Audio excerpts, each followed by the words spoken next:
नमस्कार। पंजाब रहे हैं और इस वक्त देख सकते हैं डीसी कार्यालय के बाहर समिति का यहाँ पर प्रदर्शन जो है वो चल रहा है। नरेगा बजट में कटौती नहीं चलेगी, नरेगा बजट में कटौती नहीं चलेगी। श्रम कल्याण बोर्ड बहाल करो, श्रम कल्याण बोर्ड का पूंजीकरण बहाल करो। हिमाचल सरकार मुर्दाबाद, केंद्र सरकार मुर्दाबाद, केंद्र सरकार होश में आओ, केंद्र सरकार होश में आओ। नरेगा बजट में कटौती नहीं चलेगी, नरेगा बजट में कटौती नहीं चलेगी। श्रम कल्याण बोर्ड पूंजीकरण बहाल करो, श्रम कल्याण बोर्ड पूंजीकरण बहाल करो। हिमाचल सरकार होश में आओ, हिमाचल सरकार होश में आओ। साथियों, जैसे मैं कह रहा था अभी साथी रविंदर जी का धन्यवाद मंच से देख लो ना। ये जॉइंट यूनियन का जब भी संघर्ष हुआ है, हम लोगों ने इसी जगह धरना दिया जिला मुख्यालय पर, इसी मंच से आम मजदूरों को देख सकते हैं यहाँ पर संघर्ष समिति जो है वो आज यहाँ पहुंची है और तमाम महिलाएं, ये जो महिलाएं हैं ये मनरेगा में दिहाड़ी जो है वो लगाती हैं और रोजी रोटी कमाती है। लेकिन प्रदेश सरकार पर संघर्ष समिति जो है वो आरोप लगा रही है कि उनका जो बजट है वो बढ़ाने की बजाय जो है वो घटा दिया गया है। ऐसे में ये जो मनरेगा जो कार्य महिलाएं करती हैं, चाहे पुरुष करते हैं, उन्हें जो है वो इस चीज का विरोध जो है वो जता रहे हैं और उनका यही कहना है कि प्रदेश सरकार बढ़ाने की बजाय जो घटा रही है, कहीं ना कहीं इसका जो खामियाजा है वो लोकसभा चुनावों में प्रदेश सरकार को भुगतना पड़ेगा। तो देख सकते हैं डीसी कार्यालय के बाहर की ये लाइव तस्वीरें हैं और यहाँ पर भारी संख्या में महिला और पुरुष जो है वो इस रैली में हिस्सा ले रहे हैं और देख सकते हैं कि कितनी संख्या में महिलाएं जो है वो यहाँ पर पहुंची हुई हैं। लाइव तस्वीरें इस वक्त डीसी कार्यालय के बाहर की है और यहाँ पर अपनी मांगों को लेकर के यहाँ पर ये महिलाएं जो है वो पहुंची हुई हैं। ये भी हमारी ट्रेड यूनियन का जो जॉइंट फ्रंट है उसके नेता है। मैं अनुरोध करूंगा कि अपनी बात सीताराम सैनी अमर रहे, अमर रहे, अमर रहे, अमर रहे, अमर रहे। आने जाने वाले अच्छा देख सकते हैं लाइव तस्वीरें और लाइव तस्वीरों के माध्यम से तमाम महिला जो है यहाँ पहुँचे हैं। पिताजी की जगह मुझे मौका दिया गया है।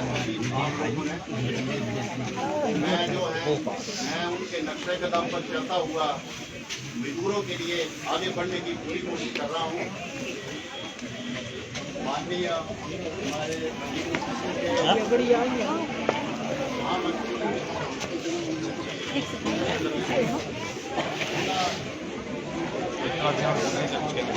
सबसे पहले तो अपना परिचय क्या नाम है आपका और किस संघ के साथ आते? मैं Arvinder Kumar, vice president CI2 Himachal Pradesh. आज जो हमारा यहाँ पर ये धरना प्रदर्शन चला हुआ है, ये इंटक CI2 और TUCC के जो है वो मजदूर पूरे कांगड़ा जिला से यहाँ पर DC ऑफिस के बाहर धरना प्रदर्शन कर रहे हैं, क्योंकि जो Himachal Pradesh worker welfare board है, उस बोर्ड के अंदर जो मनरेगा मजदूरों का पंजीकरण पहले होता था, ये जो सुक्खू की सरकार है, इसने आते ही सबसे पहले जो है वो उसको मनरेगा मजदूरों के पंजीकरण को बंद करने की नोटिफिकेशन निकाली।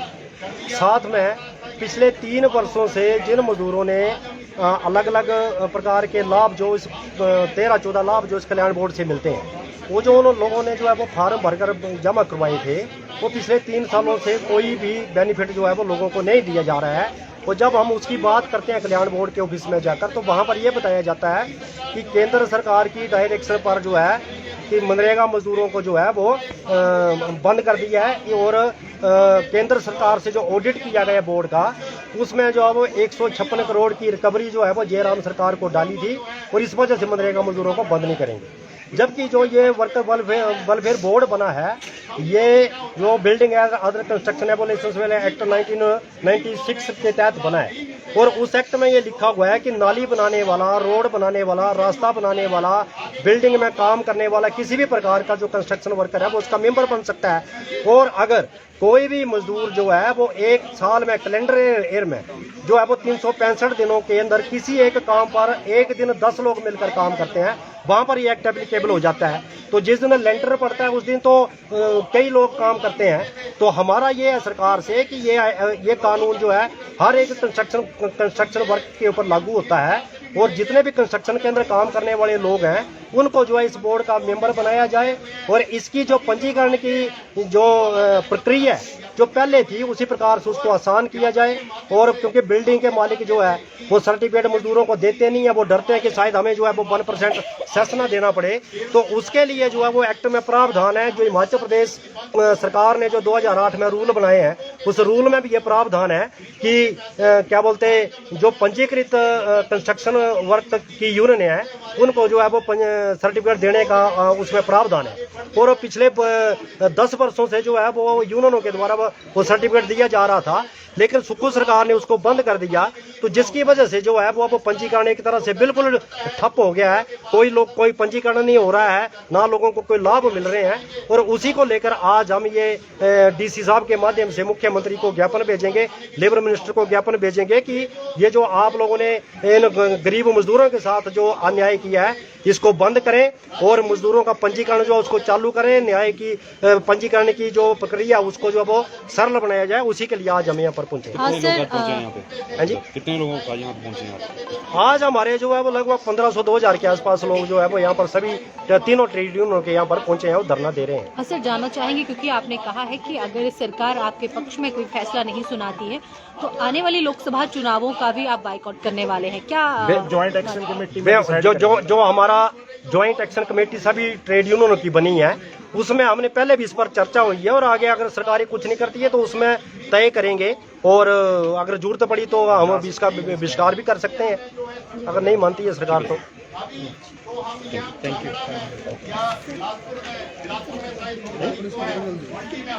कर रहे हैं ना बात शुरू में किया बाद में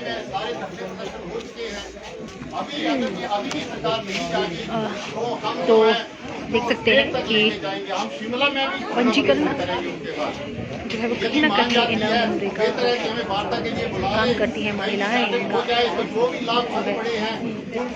नहीं किया जा रहा। और बजट में भी अगर हम बात करें तो उनके प्रावधान की बात जो है वो नहीं कही गई है। अब ऐसे में कहीं ना कहीं पदाधिकारी जो संघर्ष समिति के हैं उन्होंने साफ कह दिया है कि लोकसभा चुनावों का भी ये बाइकआउट जो है वो करने वाले हैं। यानी कि कहीं ना कहीं प्रदेश सरकार की अगर हम बात करें तो उनके खिलाफ जो है लोग अब सड़कों पर उतरने जो है शुरू हो गए हैं, चाहे फिर शिमला हो चाहे फिर धर्मशाला हो।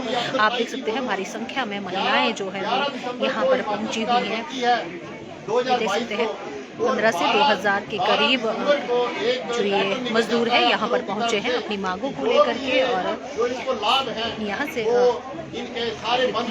एडीसी के माध्यम से सरकार को ये शिकायत पत्र जो है वो सौंपने वाले हैं। साथ ही साथ जैसे कि लोकसभा के भी चुनाव नज़दीक जो है वो आ रहे हैं तो उनको लेकर के भी कहीं ना कहीं बड़ी बात जो है वो संघर्ष समिति ने इस मंच से ऐलान जो है वो किया है। देख सकते हैं हम तमाम महिलाएं जो है वो यहाँ पर पहुँची हैं। महिला मजदूर हम उनको कह सकते हैं कि मनरेगा में दिहाड़ी लगाने वाली ये महिलाएं हैं। कांग्रेस के जो भी मुख्यमंत्री बने हैं या मंत्री बने हैं सारे वहाँ पर पहुंचे।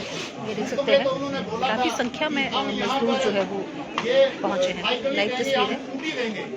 तो अब स्कूटी क्या देनी, साइकिल क्या देनी, ये तो जो छात्रवृत्ति वगैरह थी उसको भी बंद करेंगे।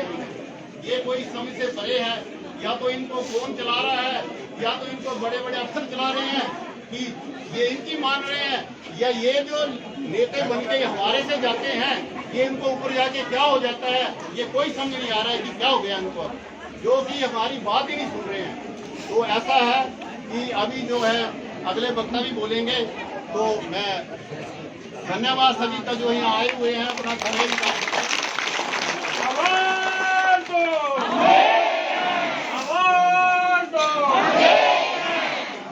साथियों, जैसे सैनी जी ने बताया, मैं आप लोगों की जानकारी में एक नई बात डालना चाहता हूँ यानी कि जो कह रहे थे कि अफसर इनको चला रहे हैं या मुख्यमंत्री इनको पूरी कर रहे चलिए हैं। दर्शकों, बने रहिए पंजाबी टीवी के साथ। मुझे खुद हमीरपुर जब बधाई देने गए तो वो उनके रानी